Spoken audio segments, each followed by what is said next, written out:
रिवन कायल उस सुबह विश्वविद्यालय की ओर जैसे तैसे खुद को घसीटते हुए जा रहा था। उसे महसूस हो रहा था मानो उसके पूरे शरीर में सीसा भर दिया गया हो, भारी, सुस्त और पूरी तरह थका हुआ। पूरी रात वह अपने लैपटॉप के सामने बैठा एक आरपीजी गेम खेलता रहा था। डंजन पार किए, मॉन्स्टरों को हराया, लेवल बढ़ाता रहा, जब तक उसकी आंखों ने जवाब नहीं दे दिया। जब थकान हद से ज्यादा बढ़ गई तो वह सीधे बिस्तर पर गिर पड़ा, बिना कपड़े बदले, बिना कुछ सोचे। डैम, कल का एग्जाम देने से अच्छा तो मर ही जाऊं। यही उसका आखिरी विचार था, और फिर नींद ने उसे पूरी तरह अपने कब्जे में ले लिया। लेकिन जब उसने दोबारा आंखें खोलीं, सब कुछ बदल चुका था। हवा में पुरानी लकड़ी और धूल की मिलीजुली गंध तैर रही थी। नीचे ठंडी, चिकनी पत्थर की जमीन थी, ऐसी जैसे वर्षों से घिसती आ रही हो। रिवन झुका हुआ बैठा था। उसके हाथ में एक गीला कपड़ा था, और ऐसा लग रहा था मानो वह जमीन साफ कर रहा हो। मैं यहाँ कैसे आ गया? उसने कपड़े को ध्यान से देखा, फिर धीरे धीरे अपने चारों ओर नजर दौड़ाई। वह एक बहुत बड़ा हॉल था, इतना विशाल कि उसकी छत ऊपर कहीं अंधेरे में खो जाती थी। दोनों ओर ऊंचे ऊंचे स्तंभ खड़े थे, और ऊपर से धूल भरी रोशनी की किरणें भीतर आ रही थीं। दूर कहीं से शोर सुनाई दे रहा था, लोगों की चीखें, लोहे के टकराने की आवाज, भीड़ का गर्जना। ऐसा प्रतीत हो रहा था जैसे पास ही कोई एरिना हो, जहां युद्ध चल रहा हो। क्या लोग सच में लड़ रहे हैं वहां? मैं आखिर हूं कहां? वह धीरे धीरे खड़ा हो गया। उसने अपने हाथों को देखा, वे उसके हाथ नहीं थे। अधिक खुरदरे, कठोर, जैसे वर्षों की मेहनत ने उन्हें सख्त बना दिया हो। उसने नीचे देखा। उसने जो कपड़े पहने थे वे भी उसके नहीं थे। एक साधारण सफेद ट्यूनिक जिस पर मिट्टी और दाग लगे हुए थे। अजनबी जगह होने के बावजूद उसके भीतर एक अजीब सी भावना उठी। ये कपड़े किसी नौकर के लग रहे थे। तभी एरिना की दिशा से फिर आवाजें गूंज उठीं। मारो उसे, सब ताकत लगा दो, उस वार को रोक लो। उत्साहित चीखें और किसी भारी वस्तु के गिरने की धम्म की आवाज पूरे हॉल में गूंज रही थी। रिवन ने भौहें सिकोड़ लीं। ये लोग ऐसे क्यों चिल्ला रहे हैं, जैसे कोई कुश्ती का मैच देख रहे हों। वह शोर की दिशा में बढ़ने ही वाला था कि पीछे से एक कठोर आवाज आई। विद्युत, वहां खड़े खड़े क्या कर रहे हो? रिवन तुरंत मुड़ा। लगभग 40 वर्ष का एक आदमी उसके सामने खड़ा था। छोटे हल्के सफेद होते बाल, धूप में जली हुई त्वचा और कठोर आंखें। उसने भी वही ट्यूनिक पहनी थी, लेकिन उसके सीने पर लकड़ी के तने के आकार का एक बैज लगा था। साफ था कि वह प्रभारी था।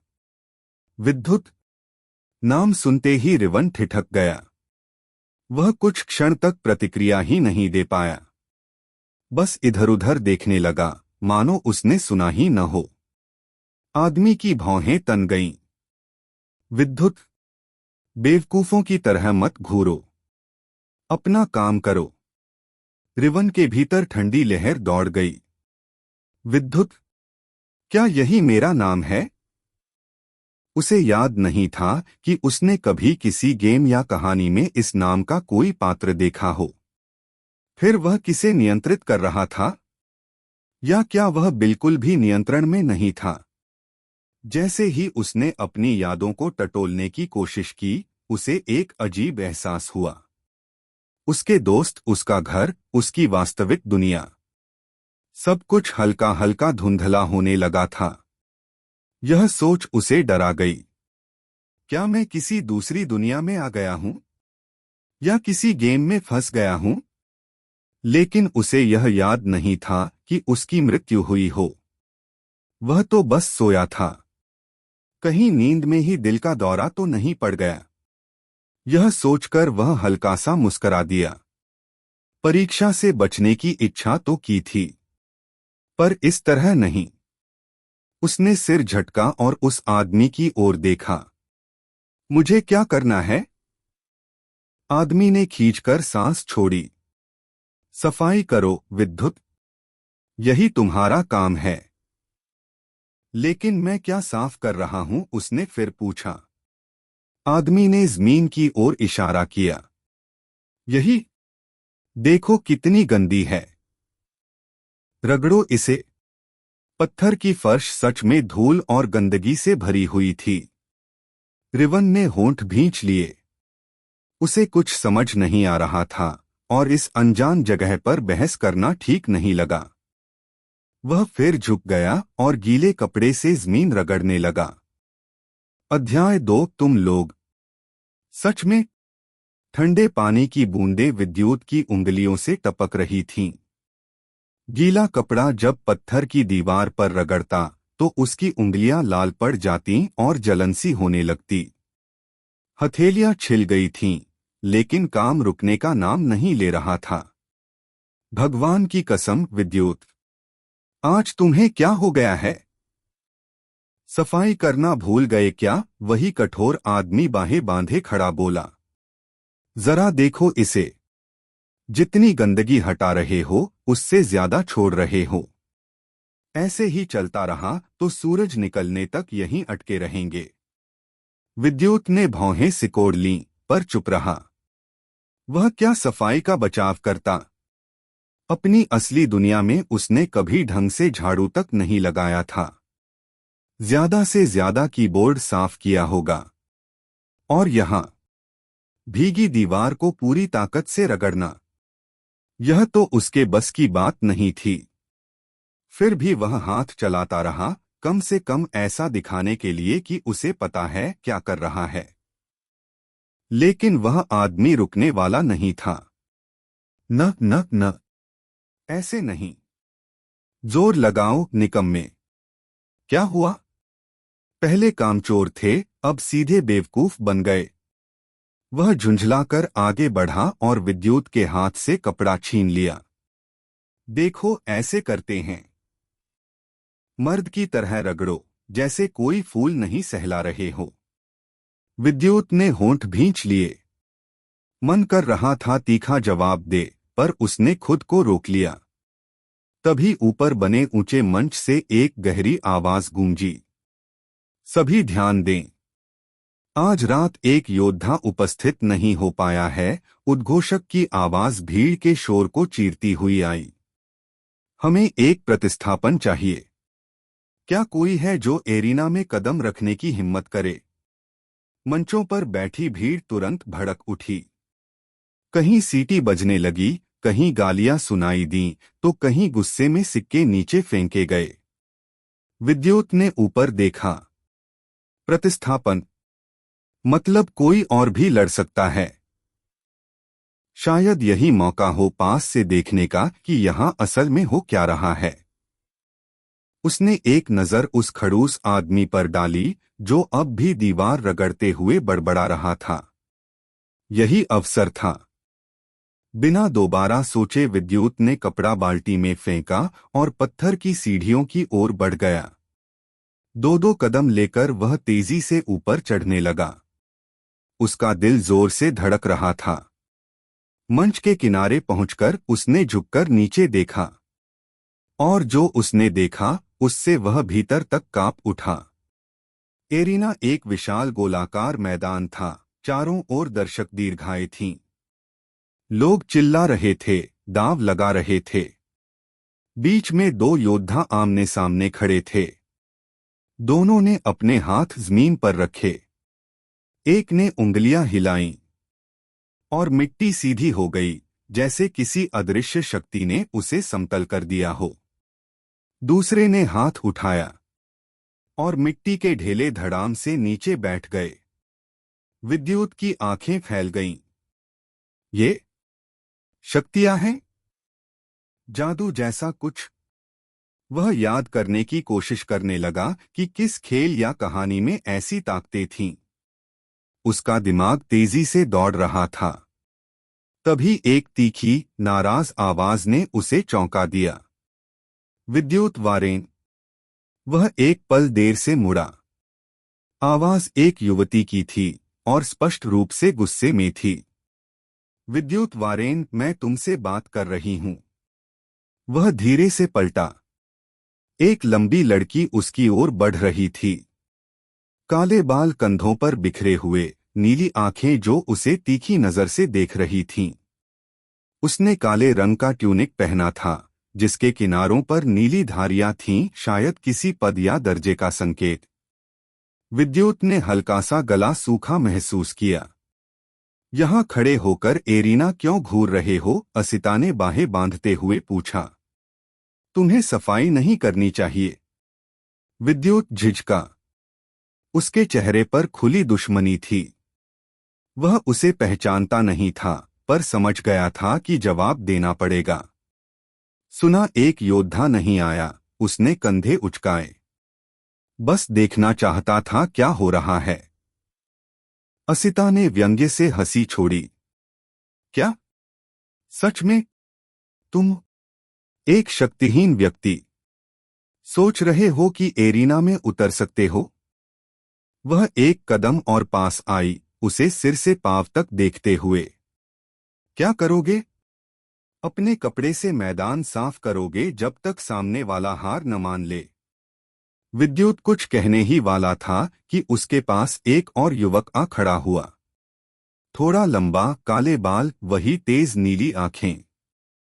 चेहरों की समानता देखकर विद्युत तुरंत समझ गया, ये भाई बहन हैं। युवक ने हल्का सा सिर झुकाया।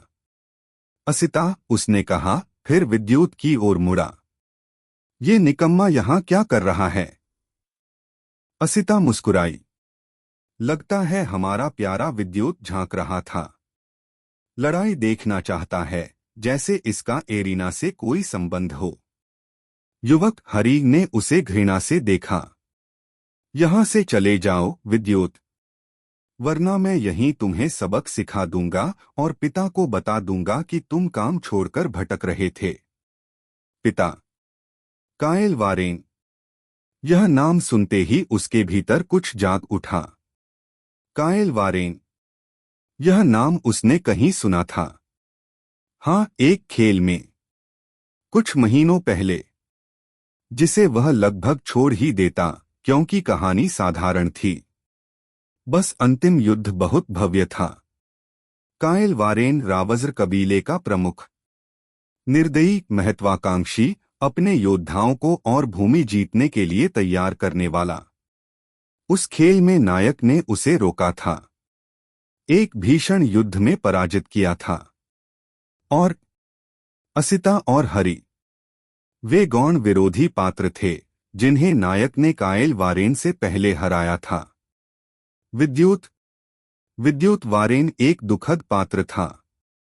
उसकी मां की मृत्यु उसके जन्म के समय उसकी अनियंत्रित शक्ति के कारण हुई थी, एक दुर्घटना। इसी कारण पूरा कबीला उससे घृणा करता था। कहानी में विद्युत ने अपने पिता के लिए स्वयं को बलिदान कर दिया था, ताकि कायल वारेन अंतिम चरण के युद्ध से पहले अपनी शक्ति पुनः प्राप्त कर सके। धत्त, उसने भीतर ही भीतर कहा। वह ऐसे पात्र के शरीर में था जिसकी मृत्यु पहले से तय थी। सिर्फ बलि का पात्र। हरि ने आगे बढ़कर उसे जोर से धक्का दिया। तैयार न होने के कारण विद्युत पीछे लड़खड़ा गया और जमीन पर गिर पड़ा। यहां से दफा हो जाओ विद्युत, असिता हंसी दबाते हुए बोली, इससे पहले कि हम अपना मन बदल लें। विद्युत धीरे धीरे खड़ा हुआ। सिर अब भी भारी था। भीतर क्रोध उबल रहा था, पर वह जानता था अभी वह इनसे नहीं जीत सकता। अभी नहीं। उसे याद था, खेल में एक संवाद था। कायल वारेन ने मरने से पहले कहा था कि विद्युत बिजली को नियंत्रित कर सकता है। पर कैसे?